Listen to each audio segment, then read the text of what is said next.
Hello, this is Dr. Janet Hall, and I'm a clinical psychologist and hypnotherapist in Melbourne, Australia.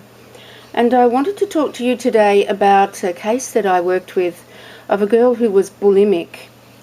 And she was kind enough to send me an email giving me her history in the early days. And I think that it's going to mean a lot to many people out there, maybe girls and guys, who have an eating disorder. And this is how it was for her. The bulimia, in her case, she would binge and purge, started in the early 90s when she was in year 8 in high school.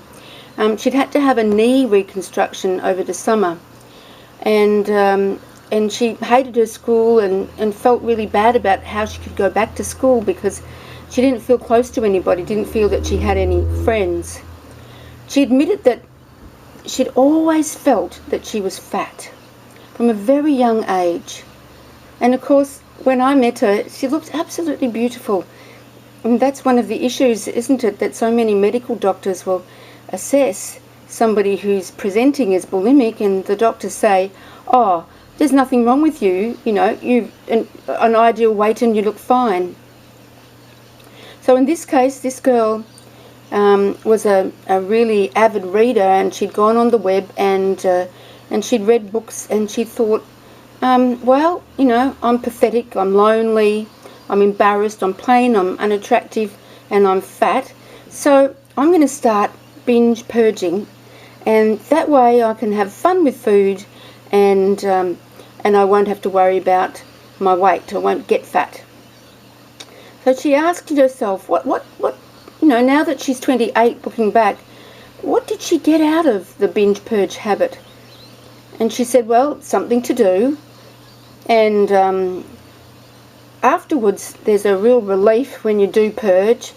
Also that there was a rush and an enjoyment from binging. Now, when you think about how, if you've eaten a carton of ice cream and a loaf of bread, imagine the chaotic chemistry that's going on inside of you, and that rush is like a high.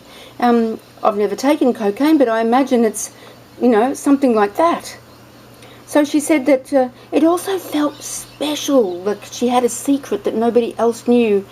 And she told me, and since then quite a lot of other people have told me too, that when you have this eating disorder, and sometimes we call it the ED, ED is actually pretending to be your friend. ED is company for you. So what happened to this girl after that? Well, she couldn't get any help. When her mother saw that there was vomit inside the bowl and confronted her when the girl was about 14, the girl agreed to go to see somebody. And she told me she'd seen something like 4 different psychiatrists and medical practitioners, and none of them took her seriously. They all said, oh no, you're fine, look at you, you look terrific. And it was only when the mother actually got her some really serious assessment at a psychiatric hospital that they started to take her seriously. So at 28, she called me and she said, would hypnotherapy help?